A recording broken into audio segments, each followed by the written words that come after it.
Hi, this is Dave Perry, and you're watching Retro Gaming Revival live.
Evening, everyone, and welcome to Retro Gaming Revival Live. It's good to be back. It's been far, far too long, and we've got an amazing few weeks lined up with guests, so don't forget to subscribe to our channel and hit that like button. Okay, so in tonight's theme of tonight's guest, I'm going to try my best Howard Finkel impression. So first up on the panel, coming down the aisle, we have got... he's our Dean Malenko, the man with 1,000 magazines. It's Nintendo Lee. Magazines. Howdy, howdy. I had to get that in there. Okay. Next to him, we've got the man with a stare that could be as cold as the Undertaker. It's Triangle Face. Or scripted. I'm reading from a script. Come on. Next up, we have a man who seems to be sat in the Taskmaster's dungeon every episode. It's Blunners. I've gone proper off the scale here with these wrestlers. And finally, for Team RGR, we have, after winning Retro Bait's quiz on Friday, we told you so. Oh, we told you so. It's the real retro gaming, I think this is right, world champion. It's Dorbs. Woo! And finally, I'm pleased to welcome our guest, a legend of YouTube, retro gaming, and wrestling superstar. It's Top Hat Gaming Man. So welcome. Yeah. Evening. Evening. So hello everyone. Tonight I shall be Richard, the man who created the Top Hat Gaming Man. Just to make that very clear, because this is a shoot interview, brothers. Like it. Okay. So we're going to get straight into it tonight. Just going to see who's in the chat because we've got some new people with us this evening. We've got Paul Rhodes. Hope he enjoyed that intro because he seems to be laughing. We've got Lady Decade here this evening, so nice to see you here. Good friend of the show. Got Roger Olver. Loves your videos. He's been telling me all week. He's a very big fan, Roger. Great taste. Yeah, definitely. And who else have we got? Just finally, Nostalgia Collector, legendary Top Hat Gamer Man. So yeah, thank you all for being with us. There's one more line. Got a bit of Mean Machine in there too, mate. Yeah, Mean Machine. Oh yeah, there he is. Sorry, Mean Machine. Main man. Hey, he is the main man. I feel bad for missing him. I'm rusty. I've not been in this chair for 3 weeks. I am. I'm struggling. Right. Okay. So let's get straight into it, and we ask all our guests this question, Richard. Early gaming memories. So really, what was your first video game console or game that you remember from your childhood? I'm one of these people who've been born into gaming, molded by them. And if we go all the way back, I'd say my earliest memories are probably in arcades as a child. I used to go on holiday to Greece as a lot with my parents. Then after we'd been for a meal in a restaurant, I'm a toddler at this point, 2 years old, 3 years old, and we would go to the arcades, 80s arcades. And I've got fond memories with everything being lit up with fluorescent green light, so basically a green light bulb. And it's really hard to recall the games because I was so young. It was more about just the button bashing experience and all the bright lights in front of me. But I think Wonder Boy might have been amongst it, going backwards and forwards to the arcade years gone by. Pac-Man, all the stuff that was big around that point. In terms of home gaming, my first platform I got when I was 3. It was a hand-me-down from my uncle, who's only 12 years older than myself, and that was an Amstrad CPC 464. And the first games I play on that, again, it would be with my father, and it would be stuff like Arkanoid, Who Dares Wins 2, a game called Electro Freddy, where you play as I think Sir Clive Sinclair. No, I think you're going against Sir Clive Sinclair whilst I can't explain it, it's weird, but yeah, that's my earliest gaming memories. Wow, it's funny. I've never heard of that game at all. That last one you mentioned. Yeah, Clive Sinclair's a villain in it. It's on the Amstrad. I'm gonna have to check that out. There's possibly one there for Dean to be looking at, to be playing on his Twitch there, because he likes to play some quirky titles. So there we go, Dean. There's another suggestion there. Definitely, along with the collab that we suggested to him, which he still hasn't done, sadly. No. Do you think he will? Well, I don't know. Maybe he'll let us know in the chat. It's funny you mentioned Greece and playing arcade games, because I remember going to Greece in 1990 with my parents and seeing Double Dragon in like the hotel had like an arcade. And that was the first time I ever saw Double Dragon and being like blown away. Greece you was in? Helkadiki. Where's that? I'm not even aware of that place. Oh, right. It's like northern Greece, but on the coast. Yeah, yes, mainland. But yeah, I always remember that, seeing Double Dragon, and that was the first time I ever, I think, saw an arcade game and just being like, wow, that looks so good. So yeah, it's funny that you mentioned Greece as well there. Yeah, I always remember being allowed to play in the arcades more on holiday, because arcades were always so much cheaper abroad. It's always like £1 a life, isn't it, over here? And if you go somewhere else, it's like for the equivalent of 20p, you get a go. So I was always allowed. My parents would let me play on arcade games more when we were on holiday and stuff. I think what it was, I grew up in London, so I would play on arcade machines, but they would be singular arcades in pubs rather than obviously whole arcades full of arcades. Yeah. Do you remember the arcade games where you looked down and you could put your pint? Well, obviously I was too young to do that, but you could put your pint on it and play like a football game or something. Yeah, we had them. We had them in the Greek arcades, from what I can recall. They should bring those back. They were great. Imagine going into a pub, putting your pint down, and being like, "Let's have a game of sensible soccer or something." It'd be brilliant. Probably causes arguments, though, doesn't it? Fights and stuff. Oh yeah, someone will spill a drink over it, and it gets all sticky and ruined, doesn't it? But yeah.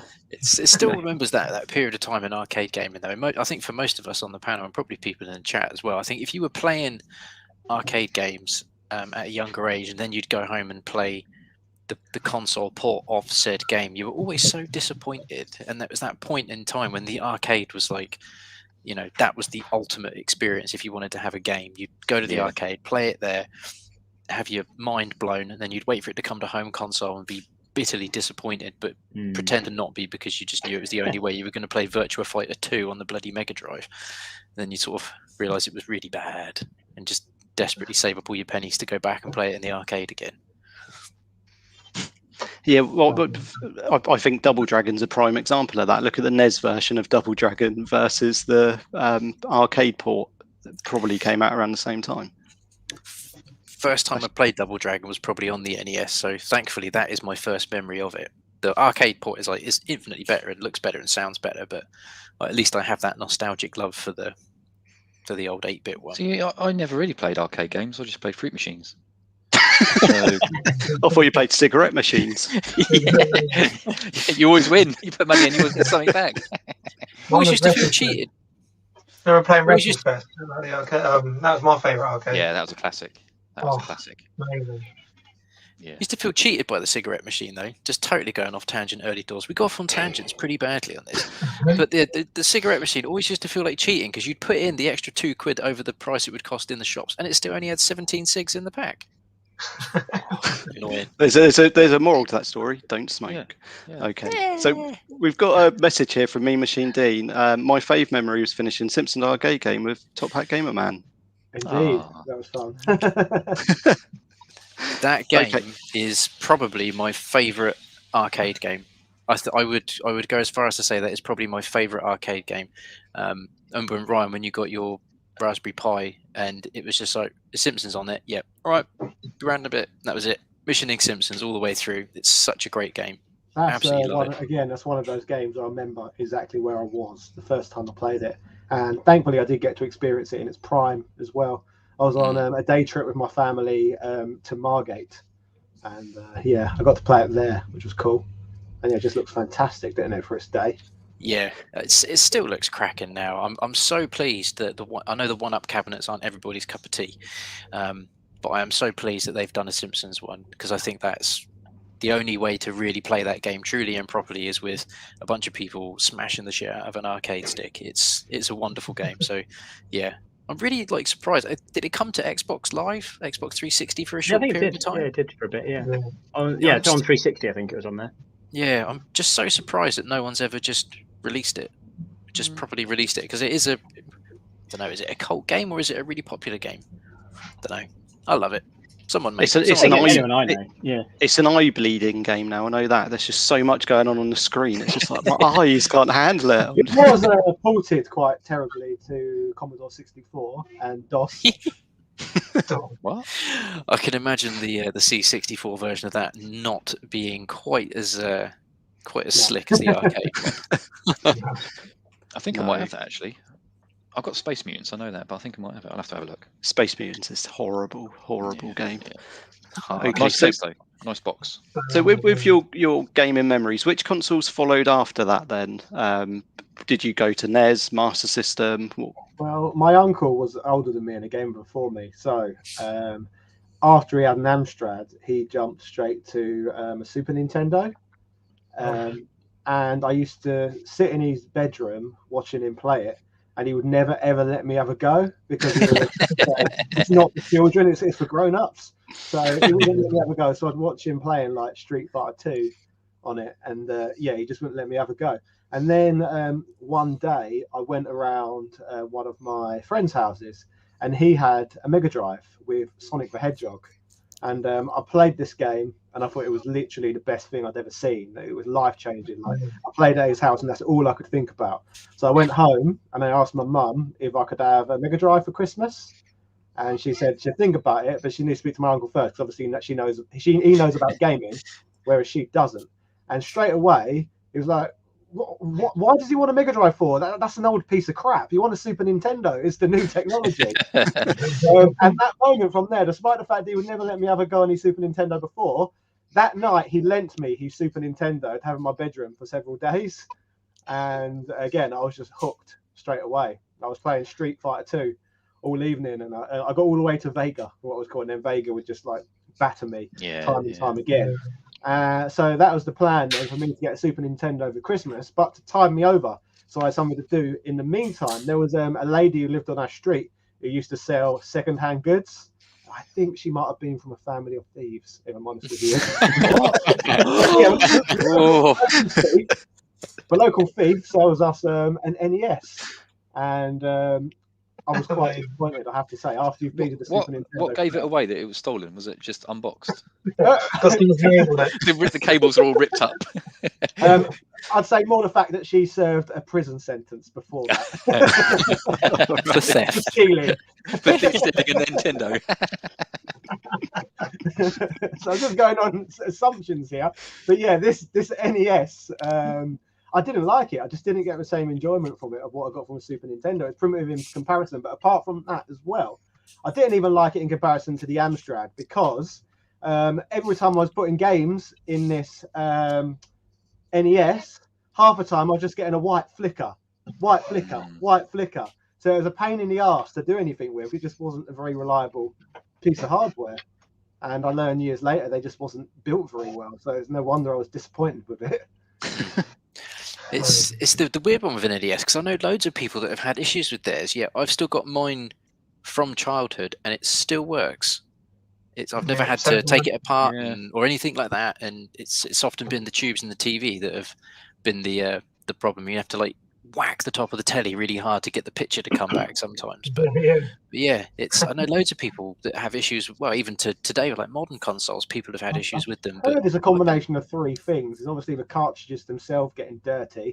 Yeah. There's the pins on the inside getting bent, and then there's the third issue, which is apparently worse with European NESs than in other parts of the world, is the lockout chip. That it causes a lot of the flickering.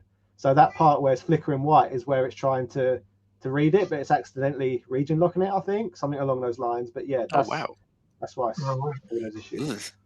Oh, so all those days I was like, trying to, that had no effect then. Supposedly, apparently, saying that's been debunked now that it doesn't actually do anything, but I still try it if I'm trying to get cartridge to work. It's a ritual, isn't it? It's a ritual. You got to, yeah. It is.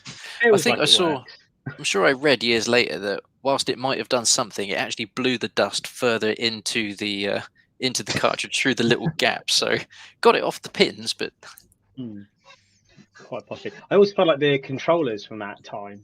Felt like any controllers I've got from all consoles, like NES or Mega Drive, absolutely fine still. But things like Wii remotes will just break on you quite easily because there's so many more components in them. They're trying to do so many more things, aren't they, nowadays? I think nowadays we're fairly old now, but yeah, the older consoles like NES and SNES and stuff like that. Worse. The Joy-Cons are the least reliable controllers I've ever seen. There's a lot of drifting going on with those, isn't there? It's almost unforgivable, really. And the ironic thing is, apparently, the less you play it, the more likely you are to get drift because, it's caused by dust. Wow. What a dick.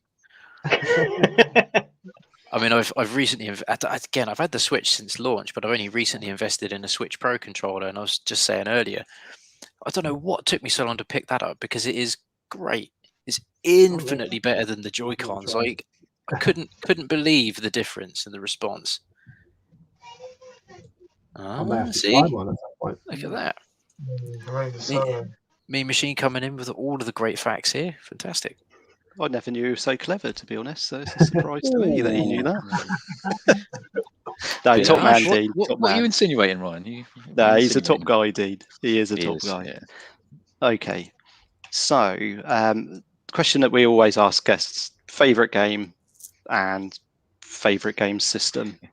Oh, that's a broad one. For nostalgia, we can start with systems. Is Super Nintendo, and I guess you can probably guess why after everything I've said. In terms of a system, what I really like recently is the Nintendo 3DS. I think it's got a really, really massive library of diverse games, better than any of the home consoles of its era, in my opinion. Like, there's more great exclusives on the 3DS than what you'll find on the Wii, the Wii U, the PS3, the Xbox 360. It's just the best system we've had in years, personally. Yeah. Games. There's so many good games, isn't there? Where do you even start? That's choice paralysis trying to name favorite game ever. It is a difficult one. It's like trying. I totally talked over what you said then. So I just said Ocarina of Time. Yeah, I would agree with that. Yeah, fair choice. That is. I think that is still the highest rated video game of all time. I think it's from in terms of like I think Metacritic and all the other places that will pull in those high scores. Even if you take into account the highest of numbers, I still think Ocarina of Time is the highest rated video game of all time. I remember I was lucky to get it at Christmas because it was sold out everywhere at the time. But see, if version's really good. If Top Hat's neighbour would have known your blunders, he would have got one. I think Ocarina of Time, taking that out of the box and actually holding the cartridge was for the first time. I was like, bloody hell, this is heavy. It was a weighty cartridge, really, really heavy. But yeah, I agree with you, Blanners. I think the definitive version of that is the 3DS version. It is magical, absolutely magical. Right, mugged off on Christmas Day when the original version came out. I was 12 at the time, I think. And all I'd gone on about, like the whole Christmas season, was I want Ocarina of Time. So my family, they did get that. I was a spoiled brat. So they got me loads of stuff for Christmas. Then I opened it all, and there was no Ocarina of Time. So I was like, what's this all about? You spent all this money on me and you've not even got the one thing I've gone on and on and on and on about. So I went off on a mini rant, and then my grandmother pulled out, "Oh, God, you've spoiled it now, but we did get it for you. What a surprise you did." Oh, that's lovely. Backtracking immediately. I didn't mean it, Nan. Oh, that's amazing. Love it. See, Remember. my old man always says to me that he used to hate buying me video games for Christmas because like my pile of presents would be these 2 like NES games, you know, and it didn't look very much, and you would just see that there. But he was, you know, that was like 140 quid or something back in the early 90s. But he said he had to try and like, you know, get me other like small stuff to try and beef up, because when you're like 7, 8, you see 2 little presents, you're like, oh, is that it? You don't, your mind doesn't focus on the, you know, the value of something. Yeah. My son had quite a good job of keeping it a secret that we've got those, convincing us that we weren't getting a console. And they got around it by saying it was for me and my brother, so it was like a joint gift between us. But we'd be convinced we weren't getting it, and then they managed to pull it off each time, so that was quite good. Managed to do the double bluff. I think my son, since he jumped to PC gaming, he's now experienced the joy of having sometimes literally 3 presents at Christmas, because you kind of be like, well, I'm really after this thing for my PC. Okay, I know nothing about PC, so send me the link, and you look at it and you're like, how much for this thing that's this big, and it comes in a box this big? Like, oh, absolutely mental. But yeah, crazy. Okay. So, next question is about your collecting. How did you get into collecting? Is it something that you've always done with your games, or is it something that as you've developed as a gamer, you've began doing? I'd say it happened pretty organically. When I was really young, again, we go back to childhood. Again, I got a lot of stuff from this uncle because he was only 12 years older than me, so it was handy to pass stuff to me.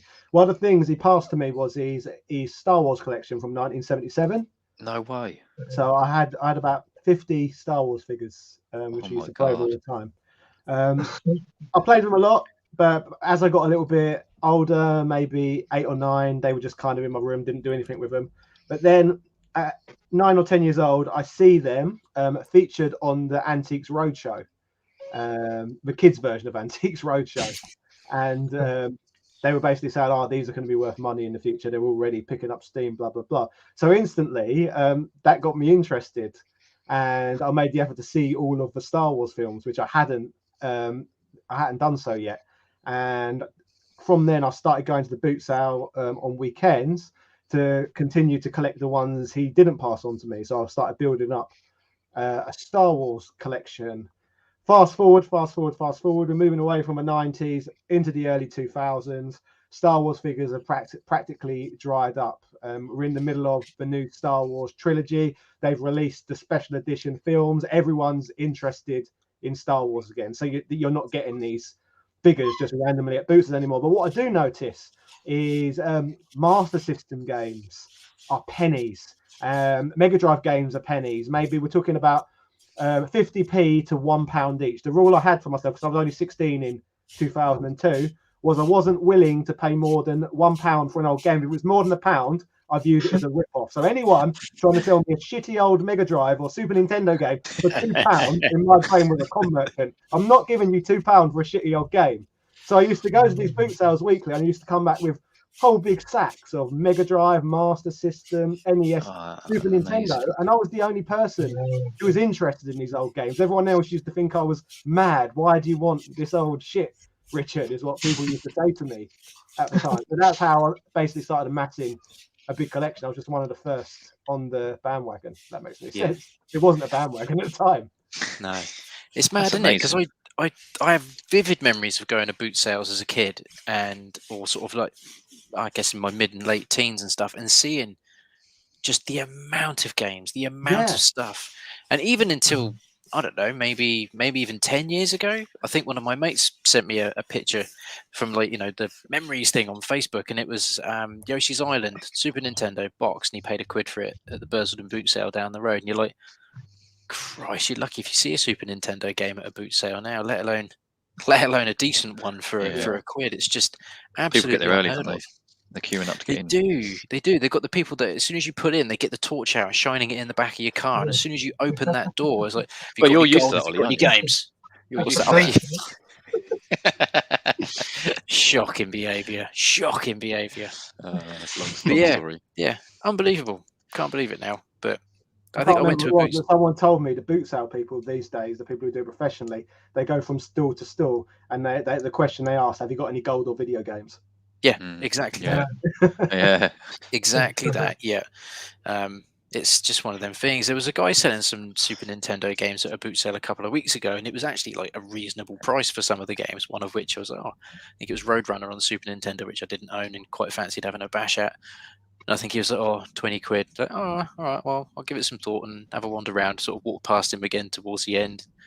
15. So yeah, go on then. Like, even for a boot sale, that's quite expensive for a game. But for me, it's like it's like 20, 25 online, and I'll take a punt on it for that. But Last time I went to boot sales, I did manage to find a little lot. I'm trying to see it now. I found a selection of 3 games that I managed to get for £1 each.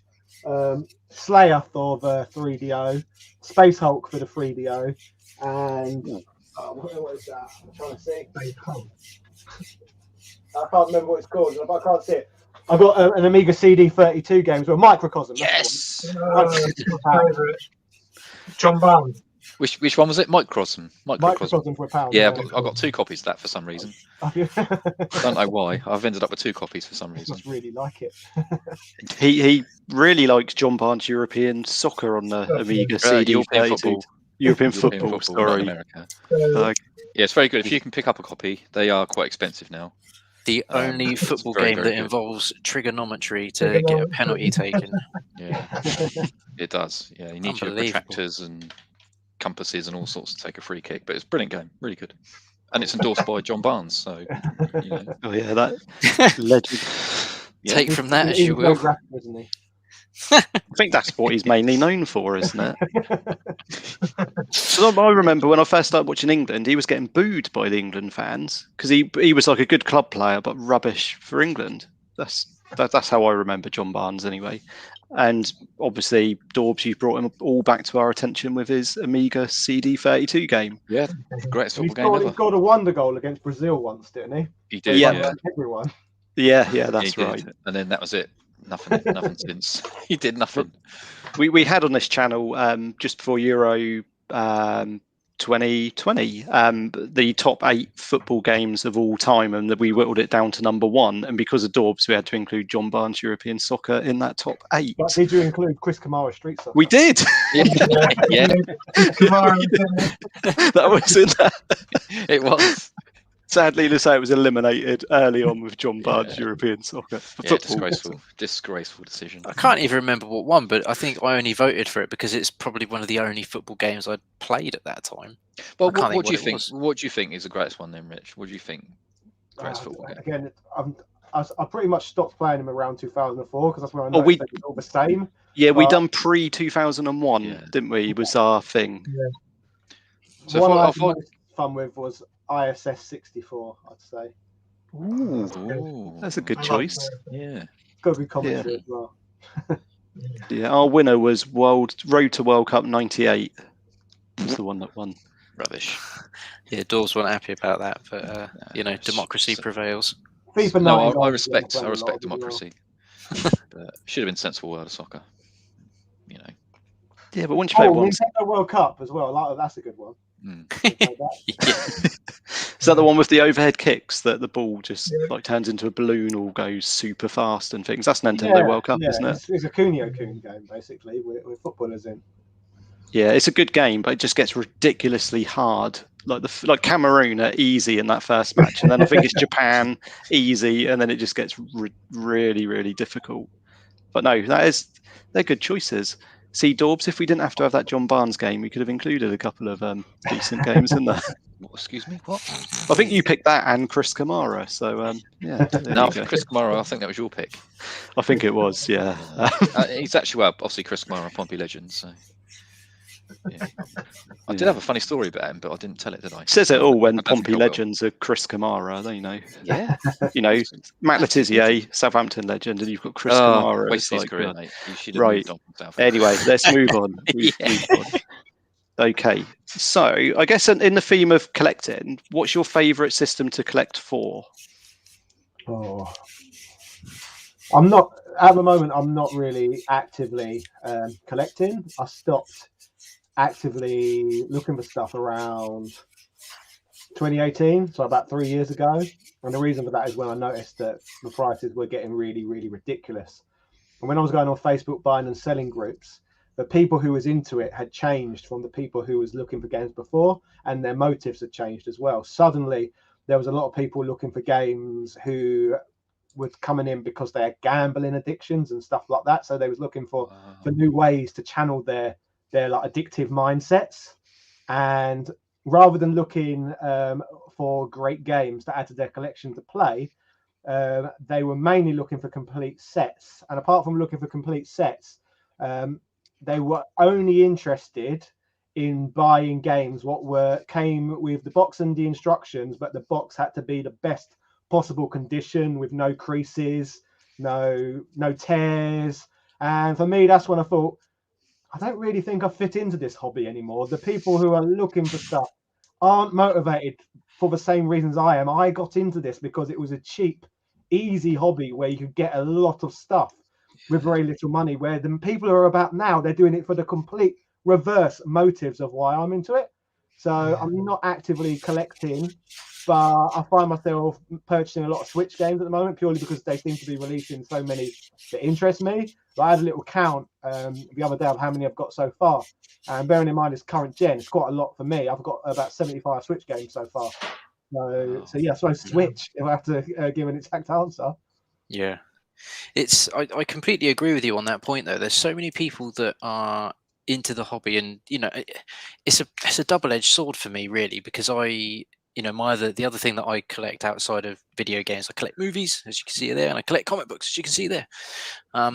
And normally with these sorts of hobbies, especially with specifically comic books, I think old comic books are generally, or sought after old comic books are just continuously going up in price, and I accept that because they're old and becoming harder to get hold of.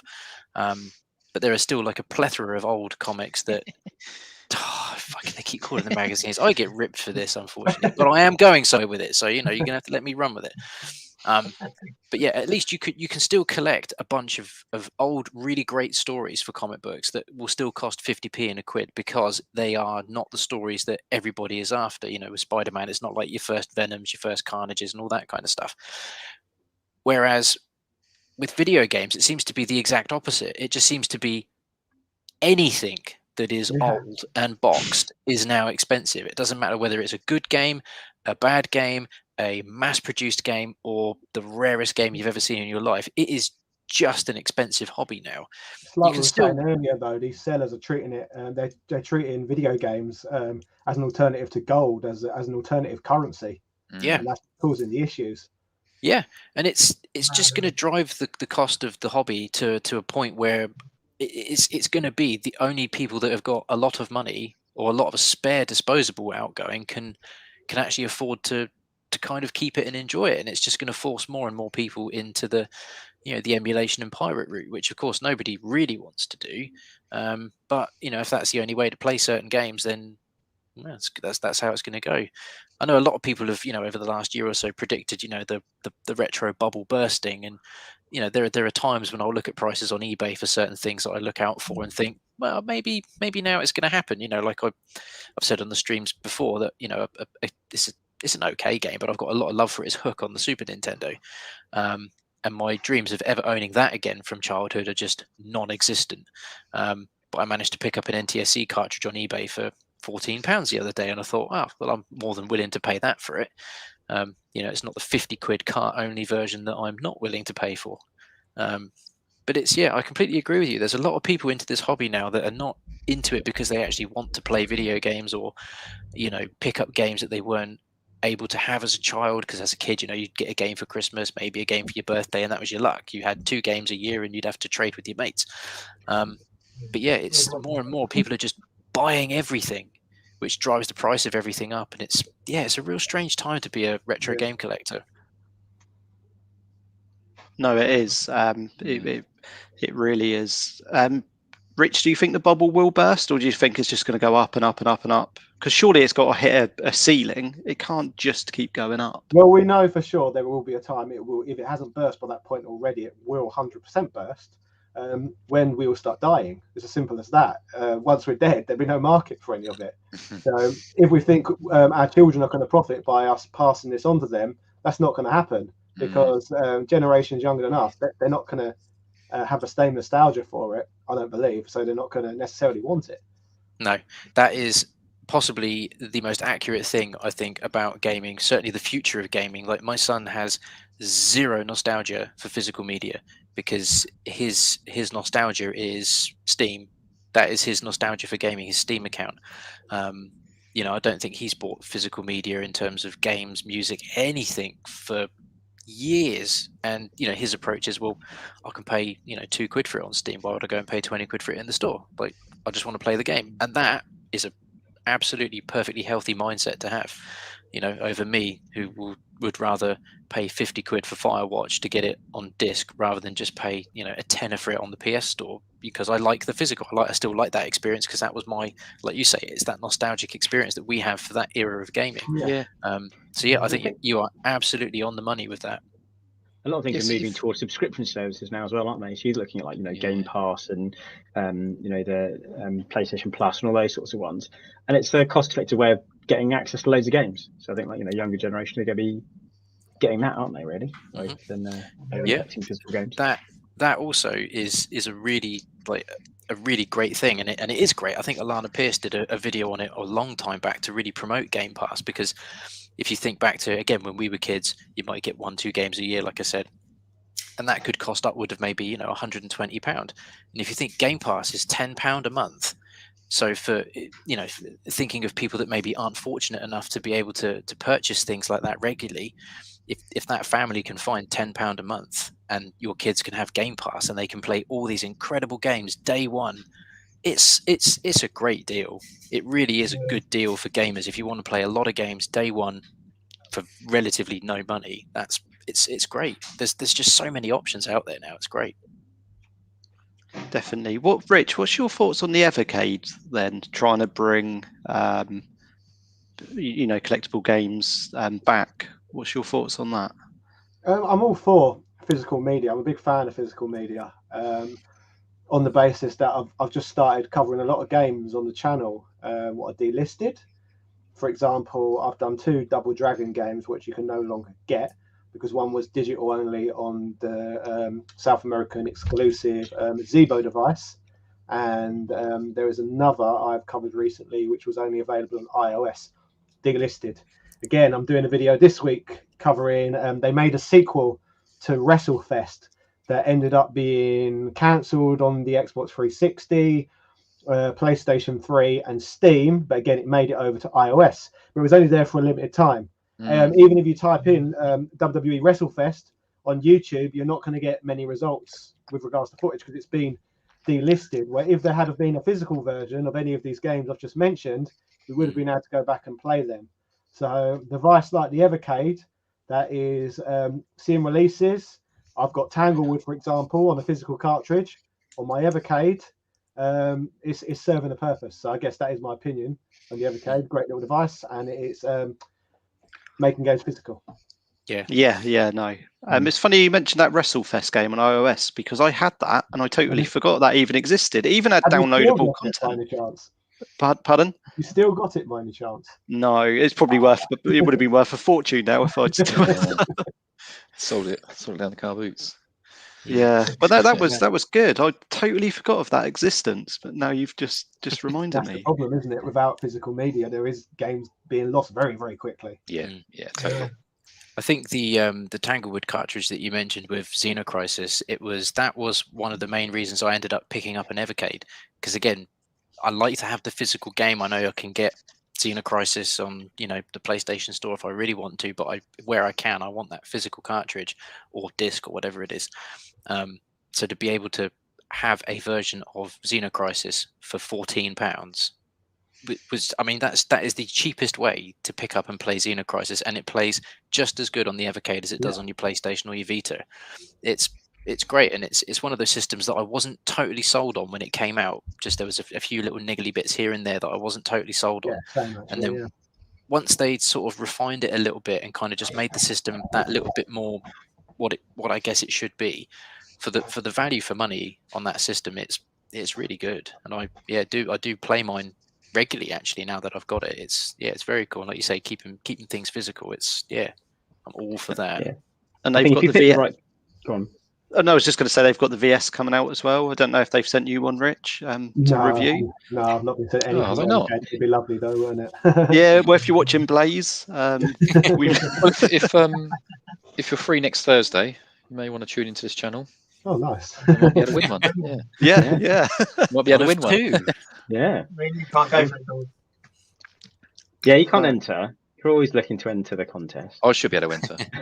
No, but yeah, Rich, we're giving away 2 Evercades on this channel next week, courtesy of our good friend here, Roger, who's asked if you like the Evercade, and one of his to be announced colleagues. I won't reveal who has donated one. So yeah, I think you have answered that. You said that you're a fan of physical and the Evercade. Yeah. In fact, on my wife's channel, we're going to Poland next week to shoot handhelds around the world, an ongoing series I had on my channel for a while, and she's going to do an Evercade video on her channel. So yeah, that should be good. Excellent. Oh, awesome! Well, fingers crossed, she might get sent a VS then. Yeah, I was just say with the talk about value for money on the Evercade cartridges. If you pick the right cartridge, there's some really good ones where you really get your money's worth. Like if you look at, like, say, Codemasters, that cartridge is worth it just for Sensible Soccer and Cannon Fodder alone, and yet it's got loads of other games on there. So if you find like the right cartridge for you, you can get quite a good range of stuff on there. Yeah, I think the Namco cartridge 2 for me was almost, again, just value for money. Like I'm lucky enough to have Splatterhouse 2 on the Mega Drive, but I definitely don't have Splatterhouse 3. So to be able to play that on a physical cartridge again, it's like, that's great. Excellent. Horrible games, though, Splatterhouse. Don't like either of them. They're just too hard. They're unforgiving. And someone like Mean Machine Dean, I've mentioned this on here before, I see him as a decent gamer. And he streamed on Twitch with Splatterhouse 2. It was awful. Yeah. Because it's so difficult. And Dean's someone I think is, a very capable gamer. And it just shows how tough that game is. Yeah, it is a difficult game. And yeah, you're right. Dean is an excellent gamer. There's been some moments in some games I've watched him stream and you're like, yeah, I'd be shit at this. Okay, hopefully that's made up for my comment earlier, Dean. So if you're still watching, I've noticed he's not in the chat anymore, Ryan. So he's probably gone to cry. Hang on, just got a message. Tell Ryan he's a. I was watching. I was watching Dean stream last night actually, and just randomly he'd sort of finished up his stream, and I thought, there we go, that's the end of where he's at. And he sort of took us on a raid in the end. And I thought, well, I've never been on one of these before. And he just we just randomly appeared in this Chinese girl's stream playing. I have no idea what game it was, but my God, her energy levels were through the fucking roof. She was absolutely mental. And it was just so fucking cool. I ended up following her, thinking, I could watch this again. So yeah, Dean, he's in the chat again. So yeah, thanks for taking us to noodle something or other's page. Mental. She had high energy. Twitch is awesome, and I've realised, Rich, you're doing more on Twitch now, and Lady Decade's doing more on Twitch now. Is that an area you're looking to grow into? I would like to, but again, it's tough because I've just got a lot to juggle. Right? As you know, I'm a family man, and the YouTube business, it eats up so much time. It's my full-time job. So anytime I'm on Twitch, I feel like I'm wasting time what I could be putting into YouTube instead, if that makes any sense. Mm-hmm. So I never really get the growth I want on Twitch because every time I'm there, I feel like I'm sacrificing time what I should be using on YouTube, if that makes any sense. Yeah, totally. So, yeah, I'd like to do more on Twitch, and I will do more on Twitch, but how far I go with it, I genuinely don't know. What you should do on Twitch, collab with Mean Machine Dean. Definitely. Yeah, anytime. We would like to see that. Definitely. Maybe play him at a wrestling game. And yeah. Or Chris Kamara Soccer. That'd be a good one. It would be interesting. Okay, so that moves us on nicely to talk about your YouTube channel. So when did that begin, and what made you decide you wanted to take that leap into the world of YouTube? I opened it at the beginning of 2016, and I guess a lot of decisions went into opening a YouTube channel. I'd been wrestling on the British indie circuit for a decade by that point. I was about to turn 30 years old, and I noticed my entire life had been consumed by the wrestling world. Nearly all of my friends were just other people who was from the wrestling circuit, and yeah, it just consumed my being, and I wasn't making a great deal of money from it either, or from my day job. So coming up to 30, I decided I wanted to change pretty much everything about my life. So I applied for teacher training at that time so I could become a school teacher. We remortgaged our house so we could go traveling for a year. And knowing at that point that I was going away for a year and I could not go near the ring, something what had literally been my life for ages, I needed to create a new interest. Now, before the wrestling, before that decade, I was always collecting on the side, as I stated to you guys, but I was into video production. So when I was like 14, 15, me and my friends at school, we used to play with video cameras. My father taught me how to edit VHS tape to VHS tape or mixer boards. And if you're fans of the Angry Video Game Nerd, James Rolfe, any of you, I don't know. Yeah. My life as a youngster was pretty similar to his. Like, that's what me and my friends used to do. We used to make silly films on video cameras and then edit them and put them together. So that was my interest. And even at college, I studied video production. And when I got into wrestling, I kind of just left that interest behind. So it was using my knowledge of gaming combined with my old passion for video making and my, I don't know what you call them, mic skills, which I've gained through wrestling, and marrying all of those elements up together to basically start a YouTube channel. So it was just something to keep me distracted and to keep me sane whilst I wasn't wrestling, and I just carried on doing it. Yeah. Do you think that wrestling career has helped you, like in terms of charisma and drawing in an audience? Do you think that's 100%? I think everything through life, like people, whatever people do, they should, whatever jobs they've worked, they should always bring whatever skills they've developed in that job onto the next job with them. So it's not just wrestling what helps me. The school teaching helps me as well, because I was a school teacher for 3 years, and obviously I would plan lessons, the order of which things are being taught, and if you watch my content at all, it's all documentary focused. So again, when I was school teaching, I could use wrestling skills. Wrestling is about controlling an audience's emotions and attention span and putting the ups and the downs in the right place, which again, that could be taken from the wrestling ring and straight into a children's classroom. So again, it's just bringing one skill, placing it in the next place. It's amazing hearing you like even put it out like that, because everything you've just said, then you're going, that's true, that, yeah, I can see exactly where that's going from. And it is great. And I think one of the things that draws people into a YouTube channel or a stream or something is the personality that's kind of behind it. And I think that is the big success with lots of, very successful YouTubers. So, like yourself. I've heard people in the past say, oh, I did this for a few years, I wasted my time because I stopped doing it, when that's never, ever the case of anything, because you've always got that experience and you can always bring that experience you've gained onto something else. Nothing's a waste of time. No, that's a really positive outlook for it as well. It's But I mean, when you mention people like James Rolfe, the AVGN, there's a character there, and even his non-AVGN stuff I still watch because it's James Rolfe or Mike. I just quite enjoy them as a channel. They've all got something that's worth enjoying. It's the same with your videos. You've got great charisma, a great character, and it's all the videos are interesting. Your Mrs. Lady Decade, her videos are great.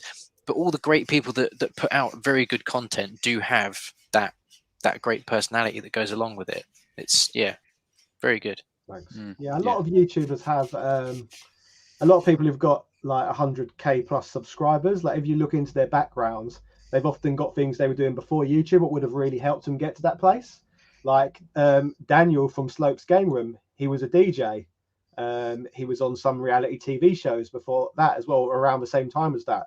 Or Guru Larry, he was presenting shows about gaming. He was on stuff like Games Master as a child, Games World, or the Nostalgia Nerd before he was a full-time YouTuber. He was an SEO specialist, so he knew how to get his content out there. If that makes sense. Yeah. So, Dorbs, how are you going to use being a toilet attendant to, to increase our channel? Well, obviously, I'm good at rhyming, because they do some little poetry when you're in there. No spray, no lay, no splash, no something else. My favourite one though, when I was on holiday in, I think it's Greece. My favourite one, and I do apologise, was. Honestly, this wasn't set up, by the way. At all. My favourite one, this is going to be really bad, but he said, wash your fingers for the mingers. And I was just like, okay, get out there quick. So yeah, obviously rhyming, that's some skill from that. So there we go. That was said. Oh yeah, and Me Machine Dean. No Armani, no poo. You fill in the blanks. Wow. I know we said we go off on tangents, but yeah, Christ, these so that's been some interesting ones.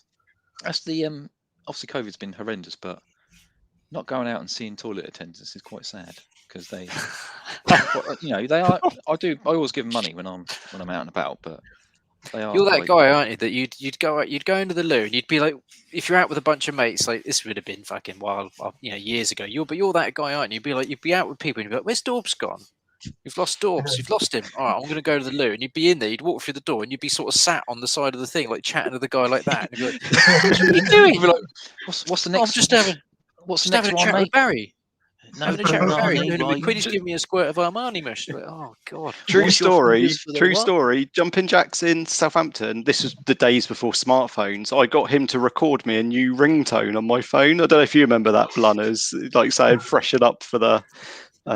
But yeah, I had that as my ringtone for quite a long time. I think I gave him a couple of quid for doing that and had a spray of dupe or something. But, dupe. You'd always know if someone had been, because they come back and you'd be like, God, someone smells of aftershave. Yeah. God, what is that? Anyway, sorry, we've really gone off. I think that's probably our weirdest tangent yet. So. Yeah. And that was up there. So yeah, poetry. Okay. So you cover some amazing topics on your channel, and games that I've never heard of, or consoles that I've never heard of that were in development and never made, or games that were started production and then they never went any further. So where do you find this information from, or how do you decide what topics you're going to cover? I often get ideas a lot these days just from reading the comment sections. For example, I'd cover one video and then people were like, you should cover this one next. Another way it's done is I often look at how my last 10 videos have performed, see what's working, what's not working, and then try and relate topics what are more in lines with the more successful ones, if that makes any sense. So I noticed Double Dragon video was popular recently, as was one covering a WWF game. So I did a video last week on a fan game of Double Dragon that featured the roster from WWF Superstars as playable characters. That was incredible. And that so video cool. was amazing because it linked the things together what was already doing well on the channel. So that's a lot of the way I do it. Yeah, that was a great game. Why can't a game like that be released? That'd be so cool. And do you actually sit for and play those games? You put the time into them and play them all the way. Are they complete games or are they sort of partially completed? That's an open bore game. So yeah, open bore. Are you familiar with open bore at all? No, I'll be honest, no. Open bore was a program that was developed off of the back of a game called Beats of Rage, which came out in 2004. This was the era when beat-em-ups were pretty much dead. We was in the 3D era. Everyone was playing stuff like Grand Theft Auto 3, stuff like that. And somebody made a Streets of Rage inspired game using the assets from a King of Fighters title. And then the person who made it noticed it got like downloaded like a ridiculous amount of time, like millions of downloads, and they suddenly noticed there was a huge demand for beat 'em ups because none of the big companies were making them anymore. So from there, they made Open Ball, which was an open format, a bit like Mario Maker but more advanced, where people could take assets from other games and then stick them together in one game. And the program is intuitive enough, for what I know, where people can make games completely from scratch in Open Ball as well. So that's how Double Dragon with the WWF Superstars was made. They used that program. They got the Double Dragon base game, and then they started placing Superstars in there. It's really, really cool. And some of the wrestling games you find as well. I think Dean's put, is it WWF Betrayal? Is that, or is he? Is that a game that you've recently played? I've not done Betrayal. Betrayal's I think that's the beat 'em up with wrestling. Sorry, it's a beat 'em up. It's a WWF beat 'em up, I think, on the Game Boy Color. Betrayal.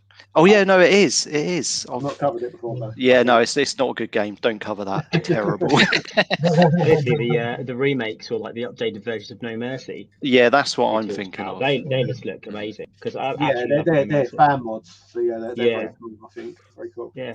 Some stuff the fan mods come out with just look great. I heard there's a modder that did loads of Sonic games that got brought on to do Sonic Mania. Yeah.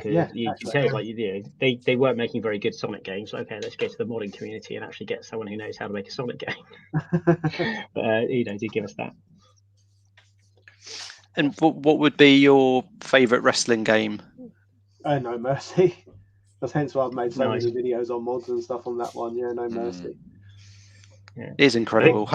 Hopefully the AEW game will be similar to that. But I'm sure when TNA released their game, that was meant to be based on that as well. And I think everyone says they're going to make it like No Mercy. There's two things I wish we had that we will never have now. One was when we had the invasion angle.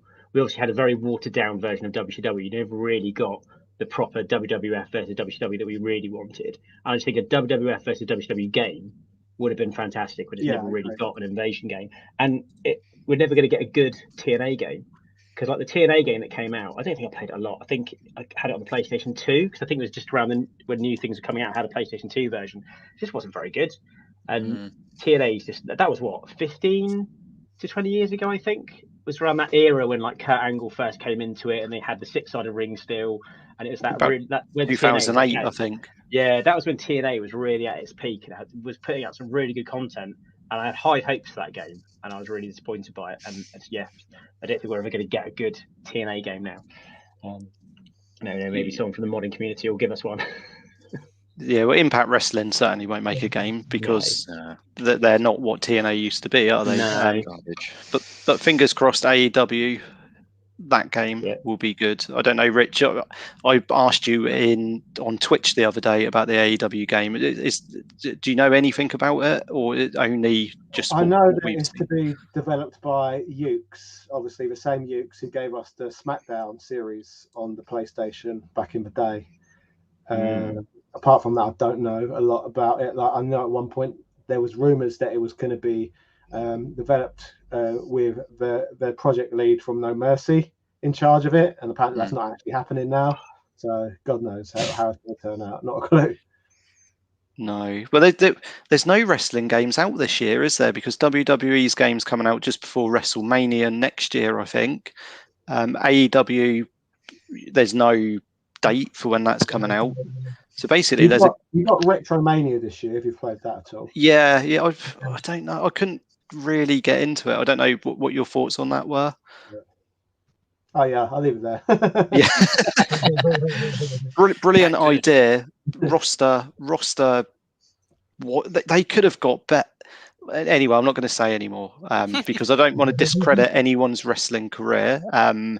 Because they're on there for a reason. But I think that there were other talents out there that they could have got on that game. Let's be honest. Whenever you played a wrestling game, whose first pick would be the blue meanie? Are the Bushwhackers on? I used to love the Bushwhackers. They were brilliant. The only No. legend is the Legion of Doom. Yeah, definitely. And yeah, I think you're right. John Morrison, maybe, or Johnny Retro. He's a great wrestler, but again, when you're playing a wrestling game, who's going to pick John Morrison as their choice of character? But the mark of a good wrestling game is a good creator wrestler. And then anyone that's missing, you can add, or you always just come up with your own. I always used to spend hours and hours coming up with creator wrestlers, but I think I was way too into it. I'd come up with the names for their finishing moves and all that sort of stuff, and just make entire rosters of creator wrestlers, and end up not really using the actual wrestlers that come with the game. So I'd spend the whole time just playing with the creator wrestlers. Yeah, I remember doing that on SmackDown too. Me and my mates having memory cards with our creator wrestlers on, and I think transferring them from one to the other and playing at college. Ryan Fury, my character, was undefeated for a substantial amount of time. I presume, Richard, you would make yourself. Would you make yourself as Richard Parliament in a lot of the games? I've not played. The last time I played a game with creator wrestler mode in it was when I reviewed, in a retrospective on Legends of Wrestling, and I did make myself in it, and then I made myself job to Hulk Hogan in it. Well, very realistic, isn't it? Because everyone has to job to Hulk Hogan. He refuses to defend, doesn't he? That don't work for me, brother. I just thought it'd be a funny visual for the video. I think that's possibly the second wrestler that somebody's mentioned in the last sort of few minutes that I know. I think someone said Bushwhackers. I think I vaguely remember them as well. Oh, mate, they were good. I like. Were they the hillbillies, or were they the ones in the? Oh, they're from sheep herders from New Zealand. Luke and Butch. It's like a mixture between them and what was it? Is it Legion of Doom? Were they the other two that had the American football tops on with the rubber spikes on them? Rubber. The Bushwhackers. With their licking would be the ultimate heels in the pandemic. Oh yeah, indeed, yeah, totally.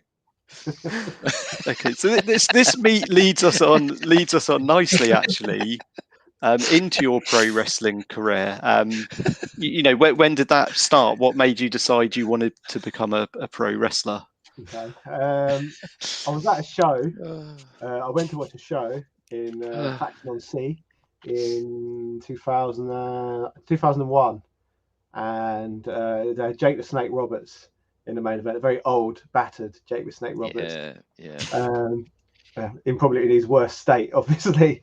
And the promotion, WAW, they promoted that they had a wrestling school, and it was in Norwich. And I lived in London at the time. I was only up in Clacton visiting my grandparents. And the wrestling school was sadly, my parents deemed it too far away for me to attend. It was, I think, London Norwich, 2-hour trip, I think. So I couldn't go at 15 backwards and forwards to Norwich regularly. But when I was in university in Colchester, just a few years later, there was a wrestling school that opened up in Colchester, and I just joined. And I was training on weekends, sometimes during the week as a hobby. And then about 6 months to a year later, I started getting booked on shows. It kind of went from there. It was just something I was always interested in, watched it, always wanted to try it, and I did, I guess. So that's how I got into it. Awesome. So what amazing. In terms of wrestling, then who are your icons? And when you were growing up, who did you aspire to base yourself on? Again, something I forgot to add in that story. What made me really want to try wrestling, just around the time I watched that show with Jake Roberts on, it was I think Tough Enough was airing simultaneously, so I'd seen behind the curtain and how it functions for the first time, and that's what made me one of the reasons it made me want to give it a go myself. But what was the question again? Sorry. Who were your wrestling icons? Okay. Yes. Well, I was nothing like a lot of the people who I really loved watching, like as in they're giants, like let's say The Undertaker, The Rock, Kurt Angle. Again, he's an Olympic gold medalist, like super athlete. against someone I couldn't possibly aspire to be like. I was very entertained by William Regal and his gimmick. And I think going into wrestling, I would have been somewhat inspired by him being the only Brit on the main roster.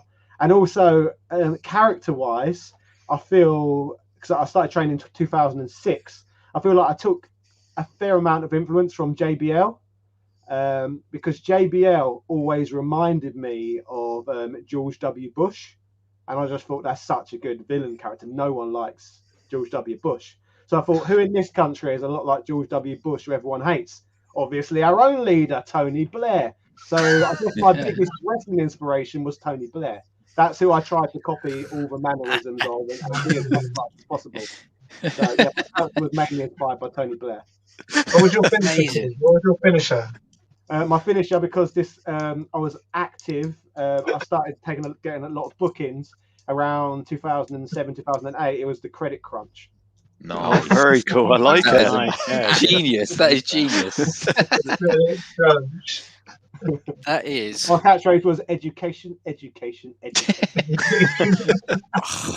And what's the song? D-Ream, wasn't it? D-Ream, things can only get better. That was their sort of theme tune, wasn't it? The Labour Party. I should have used that. Even just the hand gesture, then, man. That is down. That is Tony Blair down to a T, isn't it? That is inspired. The Credit Crunch.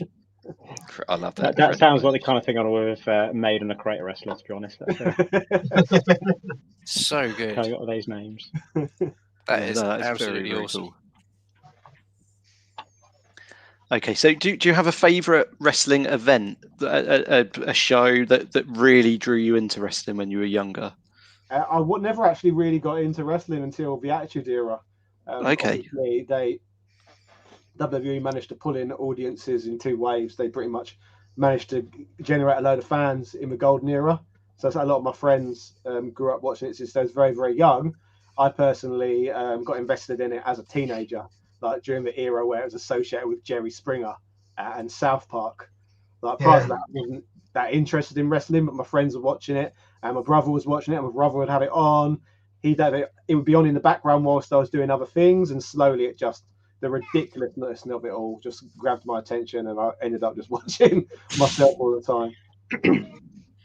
It is weird, isn't it? Because it is a bit ridiculous wrestling, but I just love it. I just love everything. Yeah. I like all the weird stuff as well. Like you got to have a good mix in a show. Like you have like some quite good comedy stuff in there, and then you have the serious stuff. And there's no other form of entertainment quite like wrestling. It's a mixture of like pantomime and fighting and soap opera, and it's just all those elements together just somehow works. But it's bizarre to explain wrestling to a non-wrestling fan. You just sound like a crazy. All my favourite things were the most ridiculous as well, like Gold Dust. I just thought Gold Dust was amazing.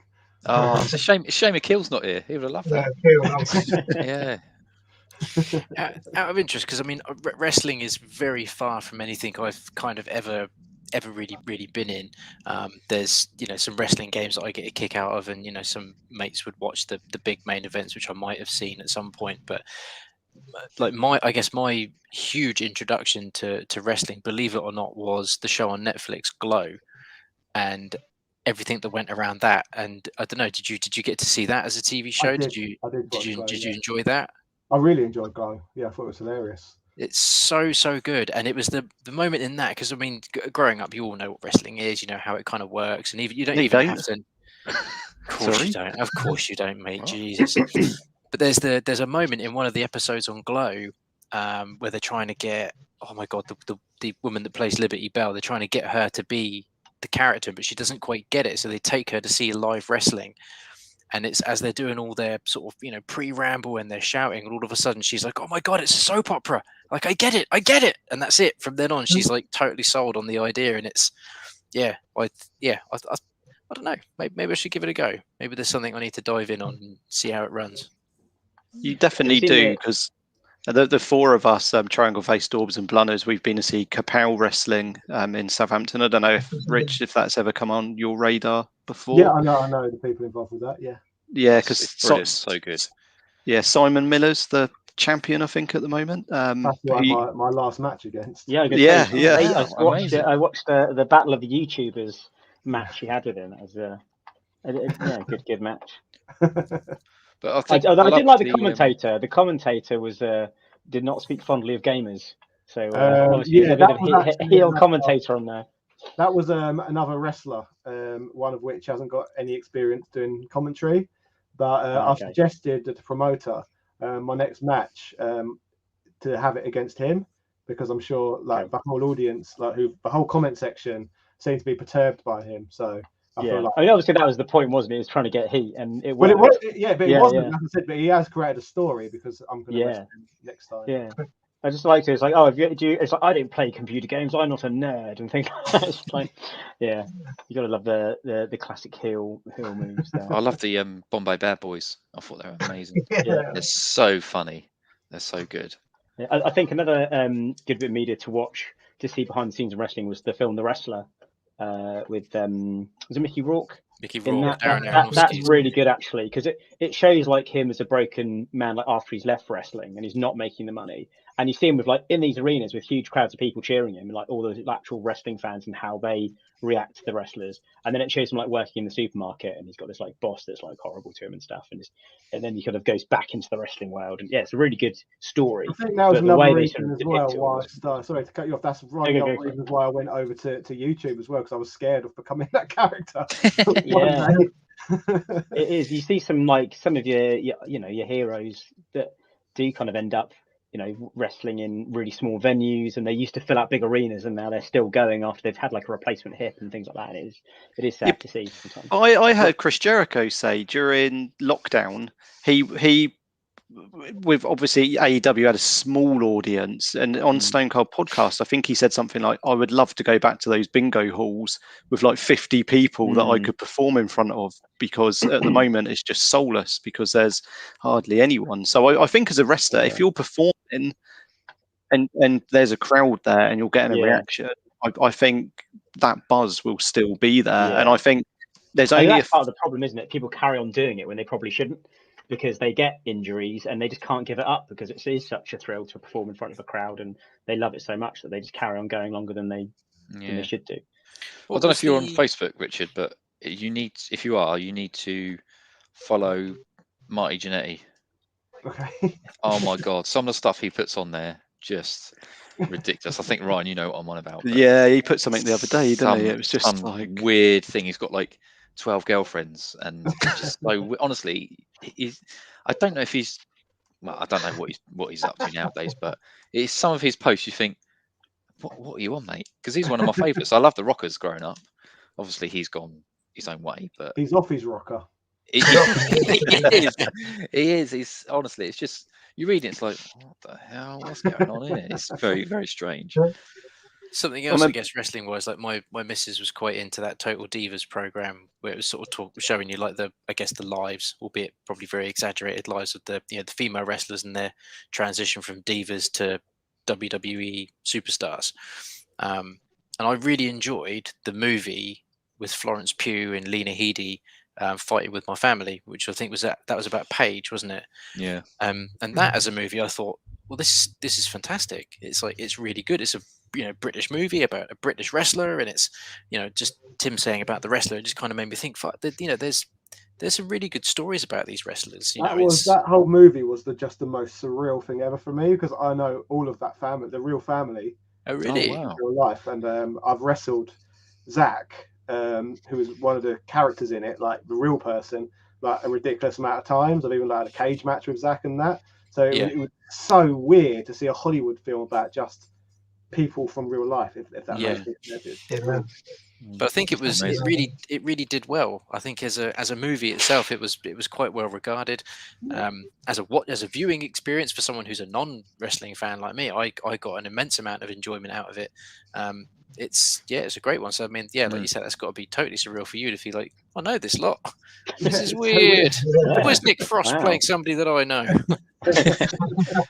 Yeah, their van. They're driving around in their van, aren't they? Yeah, it's great. But I think that's very, very good. That's possibly the thing in wrestling that I know you guys went to Southampton.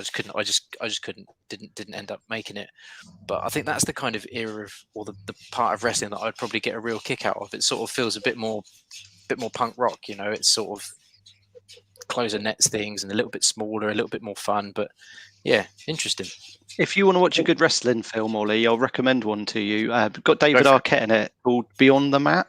It was a WCW film. It's probably got about one rotten tomato on that. But yeah, I thoroughly recommend it. Beyond the Mat with David Arquette. No, that's with Jake the Snake Beyond the Mat. It's Jake the Snake and the Rock. Oh, not Beyond the Mat. Ready to Rumble. Ready to Rumble. Ready to Rumble. Yeah. Beyond the Mat. David Arquette. Dennis stamping it. Yeah. Didn't David Arquette become like a wrestler for a very short time? He won the title. Yeah, he's a champion. He won the WCW title. Unbelievable.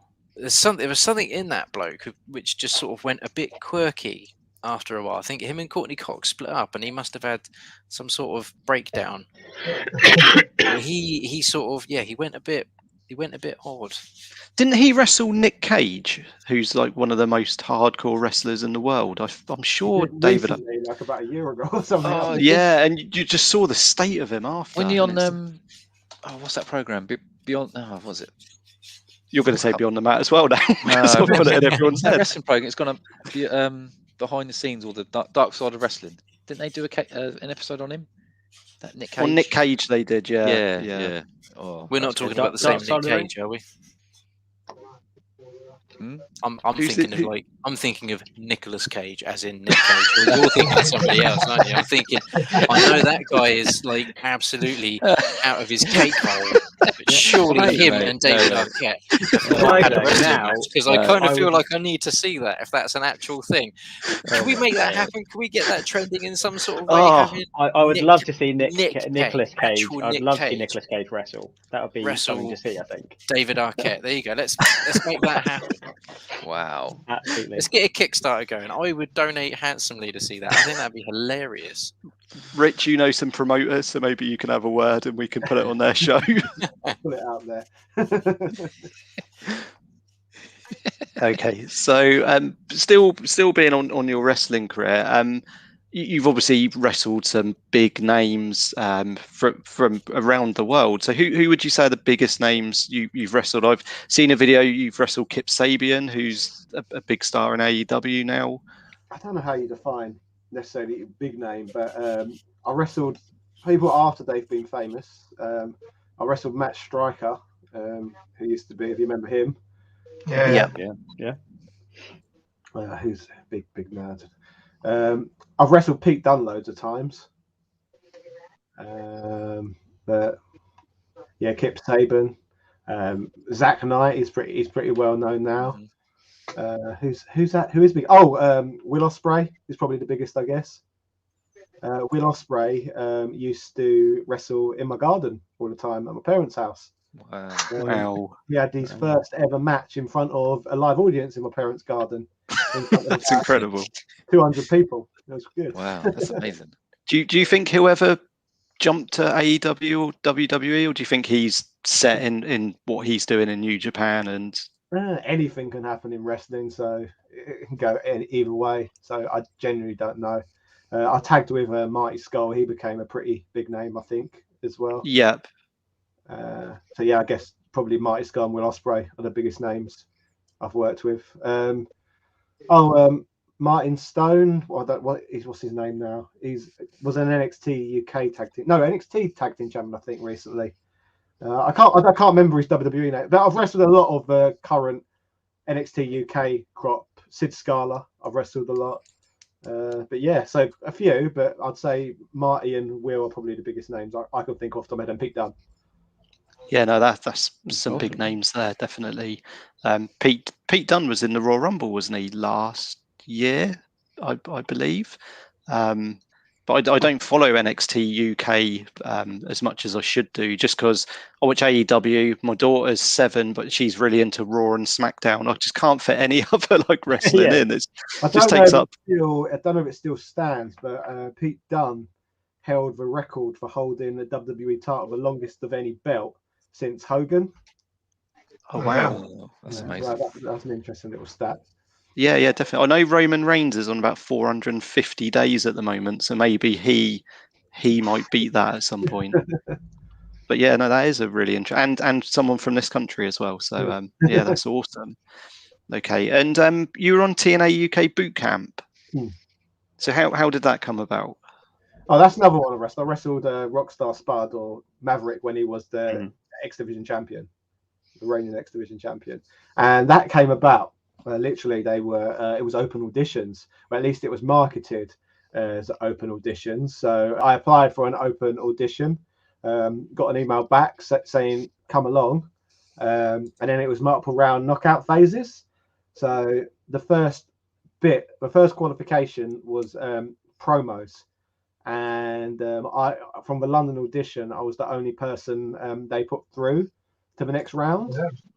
So the next round was wrestling skills with Samoa Joe in the ring, and I got through that phase as well. So then I got into the UK finals, which was the final 16. So I wrestled at York Hall the following day, teamed with RJ Singh against Martin Stone and Joel Redman. And what I found out the day before, when I passed the first 2 rounds, was that Jeremy Borash pulled me to one side, and he said to me, "I hope you know how lucky you are right now." Oh yeah, of course I am. I'm incredibly grateful for this opportunity. This is amazing sort of thing. He's like, no, you really are lucky. You don't know how lucky you are. Basically, what he put forward to me was that the entire show was intended to be a complete work. So it was a worked reality show. It wasn't a real reality show. So what they'd done is they'd set up a fake audition to get loads of people to come and be judged Simon Cowell style. And the intention was to turn every single person down. But the night before the show, one of the 16 people they'd pre-selected by going around the British circuit and getting recommendations, etc., had a serious injury. So they suddenly had 15 people. So they had to make a choice that day whether they was going to add one unknown to the show who they wasn't aware of, or change the tag team match to a triple threat match. But thankfully, I impressed them enough that day that they decided to add me to the main show. So essentially, I won a worked competition. If that makes sense. Amazing. Nintendo's looking, thinking, what are they talking about? No idea. I mean, to be fair, normally I would say yes, but I kind of pieced that together. That was well explained to the point where I actually kind of followed that. That sounds like quite a big deal. Yeah, it was meant to be. Like I said, it wasn't meant to be a real audition, but they chose me anyway. So that's basically it summarised. So yeah, that's cool. Yeah, but the lines of reality and storytelling was blur quite a lot in wrestling. I think some of the best wrestling stories are based on what's really going on behind the scenes. Like was exactly what I was saying to you earlier about the commentator sort of thing. The same sort of thing. Yeah. It's like the Montreal screw job. That was her work, wasn't it? Well, all right, Scott Hall. Bloody hell. Yeah, that's what Scott Hall thinks. Bloody hell, yeah. Do you know what, though? He makes a very compelling argument for that, which I never thought of. And he's like, the camera's on him at the right time. The camera's then on Vince when he spits on him and all that sort of stuff. It's like, if it is a work, they've kept that under wraps for years. They've done well to, they've duped us all, I think, if that is. Yeah, definitely. We've got some questions in the chat for you, Rich. We've got one from Mean Machine Dean. Does Top Hat Gamer Man see an event in the future that crosses over the flamboyance of wrestling with gaming? Games World was that in a way in the 90s with the Videators, in my mind. But Rich? I don't know about a TV show, but Retro Unlim, who organises panels a lot of the time for the Play Expos, he's always said to me at some point he wants to get wrestling at Play. Whether that will ever happen, I don't know. But that's been on the agenda. It's at least been suggested. Cool. No, that would be really good. We'll have to get Dorbs on some sort of roster for that. I think Dorbs would make a really good heel manager. I think you've got the look going on. Like Jimmy Hart. I don't know. Is it like Jimmy Hart or Bobby Heenan? I don't know. You're like a Bobby Heenan. No, I'll probably be Harvey Whiffleman, wouldn't I? I'll be Whiffleman. I'm going to have to Google some of these names in a minute. Paul Bearer. At least you ain't said Sensational Sherry. That's the main thing. No. Okay. So, are we doing what's in the box tonight, Dorbs? Are we doing? What? I have got something. But I have got. It literally took me 2 minutes to write this, but I have got a quiz. But I'm a bit worried that, Rich, you said you've only started watching wrestling from the Attitude Era? Because the questions I've got are quite old. Oh, I've still gone back and watched it all, I think. Okay. So I've got a quick quiz if you want to do it. I'll give it a go. See how I go. It's only 5 questions. Just before we do that, Dorbs, Mean Machine Dean's had a good suggestion of what manager you look like. Bill Alfonso, who was Rob Van Dam's manager in ECW. I know the name, but I don't know what he looks like. Can you get it on the screen? Yeah, I can. I'll take it he's like really, charismatic and. I think that's spot on. You know what? I'll take that. I thought it'd be a lot worse. So I'll take that. I was thinking it'd be like Mr. Fuji or something. So I'm quite happy with that. Right. Okay. So I've got a quick quiz, but this is probably going to be a car crash. But we'll do it anyway. So, do you want your What's in the Box intro for your quiz? We do that after, mate. We do that after. So, my question answer one. to everything is Hulk Hogan. Who are these questions to? Well, just to Richard, really. Oh, okay. But hopefully you'll know these. So if you don't, it's going to be. How many questions is there? It's only 5. Oh, okay. So question 1. Survivor Series 1991. Have you seen that? Survivor Series 1991. At some point, when I line up with the date. It's a main event. It's Hulk Hogan versus The Undertaker for the WWF title. Spoiler: The Undertaker wins. But who assisted The Undertaker? I'll give you a clue.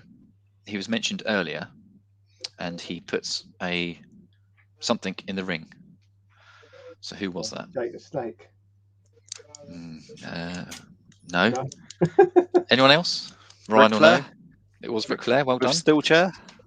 It was a steel chair. There's only 1 point for that. There's no bonus points for the steel chair. Questions 2. Obviously, that tombstone is a very famous tombstone. But how far was Hulk Hogan's head from the chair? So there was a big gap. How far was it from the chair? Foot? Yeah. What? So I guess the distance between Hogan's head and the actual chair. I'll give you a little bit of leeway. I'll give you a centimetre either side. You'll find out from Dorbs and that his quizzing, he's very unforgiving. 5 centimeters. Do you know what? I haven't got an answer, but it was about that much. So what's that? 12. I kind of feel like we'll give that one to Rich, seeing as there was no actual answer. If you haven't seen the tombstone, watch it because it's absolutely hilarious. And there's quite a famous YouTube clip of an interview with the Undertaker, where he says as soon as he gives him the tombstone, even though his head's like that far from the chair, Hulk Hogan's like, "Oh, you hit me, brother!" There he is. Look, it's nowhere near the chair. I'll give you a fact about that match, though. First time I saw that match was on it was on one of those recap shows, what they used to show on Sky One. And the reason why they was re-showing it because it was of the same week that Hogan was wrestling The Undertaker again at Judgment Day for the title. Oh, wow, really? You remember that? Amazing. Yeah, no, that is. I believe there was a similar shenanigans with a tombstone as well. Then. Yeah, honestly, he does my head in Hogan. Anyway, question 3. Who wrestled with a prosthetic foot? There is 2 people, but I'm only thinking of one. Very famous, from a very famous family. The one I know is obviously from the 2000s, so it's not. We're talking from a long time ago, yeah. Okay, this is going to be a complete guess. Is it a Hart? Is it a Von Erich? It is. Is it a Texas Tornado? It is. Yes, well done. Well done. But Jim Cornette doesn't believe that he did have a prosthetic leg or foot. He did. You can tell. He's bloody. So when you first said that, I was thinking of Zach Gowen, but then that's the leg, isn't it? It's the whole leg. That was the whole leg, wasn't it? Yeah. Question 4. Which foot was it? You got 50-50 chance, didn't you? 50-50 chance. Left. Unfortunately, you've gone for the wrong answer. It's actually his right foot. That's his right foot. And the final question. I have a quote from someone very, very. This bloke's just a legend. His quote. I'll give you the pay-per-view. It's WrestleMania 7. It's just after Ultimate Warrior beats Macho Man. Macho Man reunites with Miss Elizabeth, or Smoochie, romantic, whatever. And this person says, "I'd rather have some money than a skirt." So who said that? I think Ryan, you'll definitely know this. Bobby Heenan. It was well done. It was well done. So yeah. What's that? 3? What about 3 out of 5? That's good. What's that? 66%. So yeah, I have got something. Oh my word! I'm gonna. What's in the box? If you play the thing, Ryan, I'll quickly. Are we going to explain what? Yeah, explain it I'll first. play. Yeah. So basically, I've got this amazing box. This is basically a throwback now to someone who was in the chat earlier because he's changed his channel name. Actually, hang on, is he still here? No, he's not. He said you're causing trouble as always, though. Oh, that's good. Right. Okay. So basically, I've got this amazing box, as you can see. Very good box here. So inside this box, I have a retro gaming item. So it could be a game, console, computer, peripheral, instruction book, whatever. So you've got 20 questions, or the panel's got 20 questions to guess what it is. So do you want to play the Yes, We'll do. Yeah. What's in the box? What's in the box? What's in the box? What's in the box? What's in the box? Right, lovely, beautiful. So 20 questions. Who wants to go first? Ollie? Oh, you're no longer the duck. You're the. I'm no longer the duck. I kind of feel like it's. Where is it? Where's the duck? Bring the duck back. I feel like it's ritualistic. I would always be stuck behind this duck head. So there we have it. I am ritualistically not the duck anymore. Okay. Is it a game? Correct. It's a good start. Solid start. Oh, Triangle Face is making notes. Yes, your question. And I'm also on mute, so I don't. Is it a wrestling game? It's a very good question. Unfortunately, that's negative. God, that's unlike Dorbs, isn't it? To make it not theme. Normally, Dorbs has got a theme. He's sometimes But the game it playing could be something like Monopoly because that's got the top hat piece. So he could be going down that route because he always tries to be clever with the guests. But I'm not going to ask that yet. Is it a CD-based game? Mm, Sure, it's yes or no. It's a CD or it's not. well, there's a difference between a CD and a DVD. Oh my god! But yeah, I'll say yes. Go on, yes. Okay. Go on, Rich. Is it DVD based? It is, but I won't. I'll give you another question. You can have another question. Oh, thank you. Is it a console game? Yes. Is it from the PS2? Yes. Right, we narrowed it down to system. Oh, that's pretty good going so far. Is it a sports game? Yes. All right, we're down to genre. Okay. We're down to system and genre in 6 questions. Sports This game is on the PlayStation 2. does mean it could be literally fucking anything though. Is it?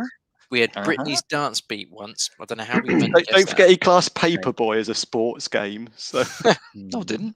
No, shooting game, I think it was. I said he fires something. I said he shoots something. Yeah. He does. He fires. Let's see. Papers. Is a football game? Oh, yes. We are narrowing this down. I thought this one would be quite tough, but obviously not. well, we're not there yet, are we? Is it a football manager game? It's either. Well, it's difficult because I've never actually played it. I'm just seeing what Wikipedia says. Well, surely you know by the title whether it's. No, it's not. Look at the back of it. It's got to be something that's not an actual bit of both. game, but football Bit of both, themed I think. Oh, Bit okay. of both. A football game with a manager mode in it, perhaps. I think it does. I'm not I'm reading what it says on Wikipedia, but it doesn't actually specify.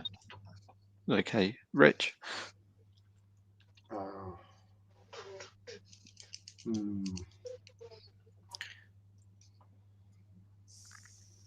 So it's Is it red football. card? What's that? Sorry.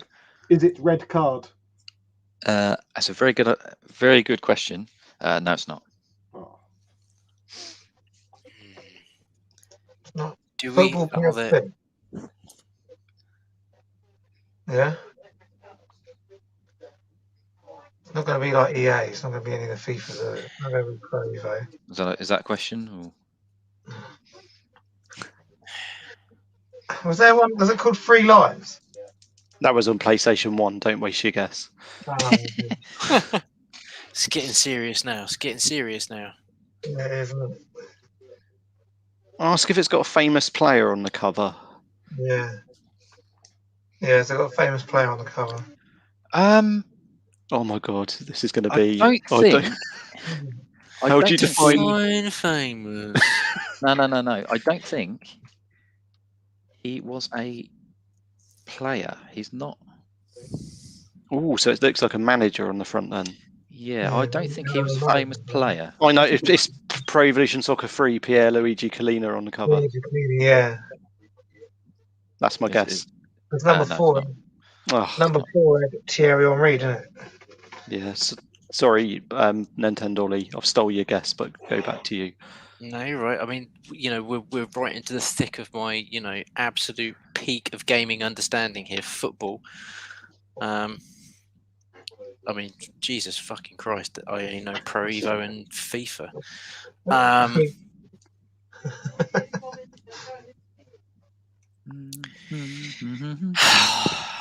have we got left? 9. 9. I mean, I am literally the worst when it comes to football. Literally the worst. I would be the worst person to have on a pub quiz. Is it American football rather than football? Are you trying to do us here? It's like John Madden or something. Is that 2 questions or is that 1 question? That's a question. Yeah, I'm going to ask Nintendo Ollie's question. Which is it American football? No. I wouldn't be that harsh, mate. Well, I wouldn't be surprised. No. All right. Is it? I do have a question then. Is it published by EA? Oh, let me just. Because that seems to be a big football publisher. No. Okay. No, it's not. So that could do away with quite a few things, I would imagine. I'm presuming there is a plethora of football games on the PS2 published by EA. Is it focused around one club? No. That's a good question, though, but no. Will you think like Real Madrid football or... Yeah, or like Celtic or... Now, this may be a wasted question because we asked if it was a manager game, but you took a while to answer. I think that might be throwing us off scent. Does it have the word manager in the title? No, it doesn't. Was it like... Having us on. This was football games. You got 5 left. There's sensible soccer on the PS2. Ooh, is there? Ooh. Does that have a management mode? I don't know. Management. Is it can't get out of this. You said it's got some sort of management mode in it. Is it sensible I soccer? don't know if it has. I don't think it has. Is it sensible soccer? No, it's not.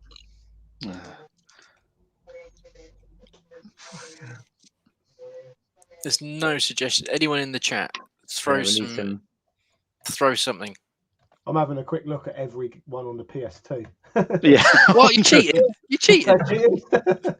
Well, no, this is football. Yeah, go with that. This is football. Football? No, you've got 3 left. I'll give you a clue. Is it? Can I ask one? Wait. Let's hear the clue first. Go for it. What's the clue? Yeah, go on. Go on, Dobbs. What's the clue? Well, I don't want to give a clue now because I want to know what the question is. No. Okay, I'll give you a clue. You would 100%, probably even you, Ollie, would have heard of this person. 100%. Is it Sven-Goran Eriksson game? It is. You've been cheating. I can see you've been cheating. Oh, that's amazing. What's it called, Rich? Come on. Two. So there's two. Yeah, what one are you going to go for? Sven-Goran Eriksson World Challenge. Do you know? I don't know how you've done this, Rich. This is amazing. But What a game. Amazing. so, there's the receipt. There's the receipt. So yeah, Was how much was it? I think I got it in. When did I get it? Let's have I a got look. it in checks ages ago. It was Can I- 50p. And I saw it on there, and I was like, "Yeah, that'll do." Can I but yeah. can I just say, if I'd had a million guesses, Yeah. I would not have guessed that game. I thought we did really well to get as far as a PlayStation 2 football game by 7 I questions. tell you what, the I graphics. And then I thought we had were on no it. idea I thought this after is that. it. I thought this is it. There's not that many different variations of football. And then Dobbs pulls fucking Sven. What? Who fucking football? Plays what? The graphics look No. amazing. I love Let's the have a look at the description. Highly detailed player models with super smooth motion capture. That Bit looked like amazing. Sven then, There isn't you it? go. You were super smooth. Yeah, I should have said Ulrika. Oh, sorry. Allegedly, I should have said Ulrika Johnson, shouldn't I? But yeah, well done, Richard. Well done. That's very. Yeah, I don't well know how you done. That managed was to get that. brilliant. I don't know how you managed to get that out of the bag, but well done. Okay. Well, We are that's chalking another that win. up to a win as well. Yeah, we had a win last time as well, so Yeah, we're doing well. a bit Okay, so cheeky. finally, before we end the stream, I just wanted to talk about the OLL video game convention, Rich, that I've seen that you and Lady Decade are attending. Yeah. Have you got any plans for the weekend in terms of are you doing any talks, or have you got a stand there, or anything like that? It's all in development at the moment. So I'm going up there on a Friday night, and I'm staying there Friday and Saturday. So I'll be at the event both days. I think they're giving me like a desk, like Virgil at event. Lonely Virgil. Yeah, I think I'm going to be Lonely Virgil for 2 days. But yeah, I'm doing a panel as well. I think they've not announced it yet, but I think I'm doing a panel. Yeah. Well, I'm doing a amazing. panel, they've just not announced it yet. Yeah. Okay, no, that sounds great. We'll be there as well.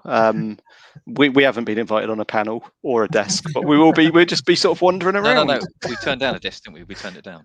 Yeah, we did. Yeah. We did turn down a I'm desk. sure we'll be offered a panel and a desk next year. We'll be next year again.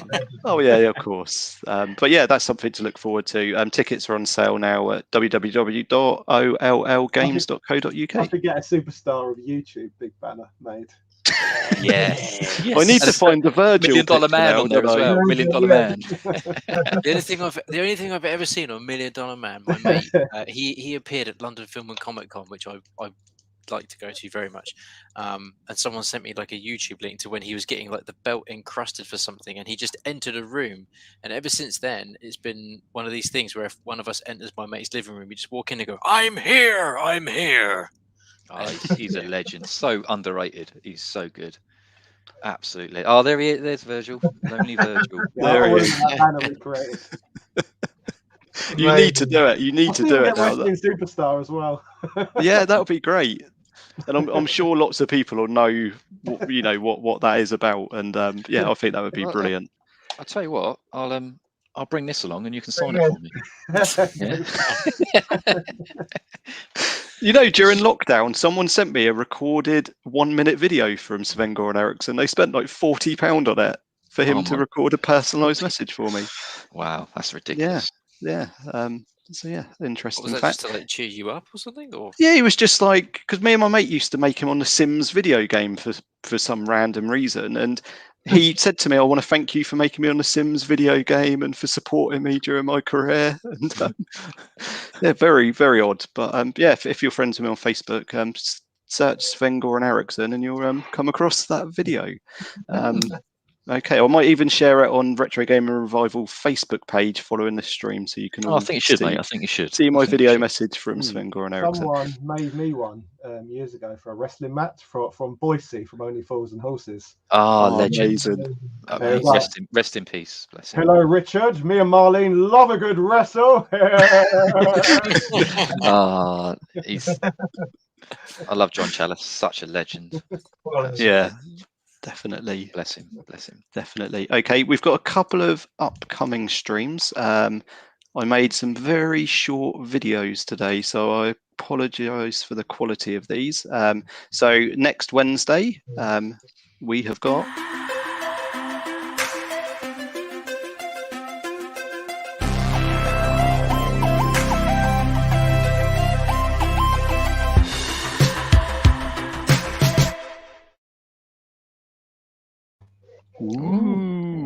Who is it? You really do not want to fucking miss.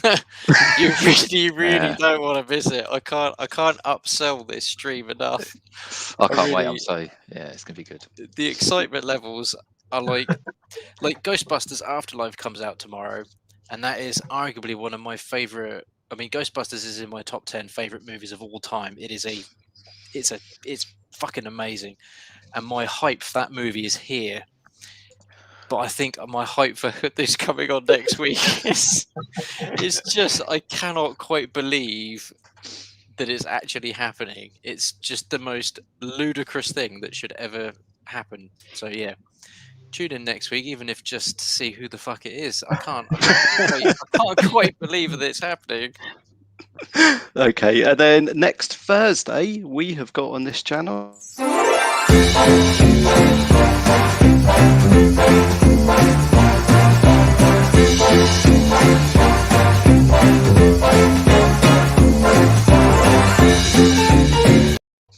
There we go. We've got the Christmas Christmas episode of EverChat.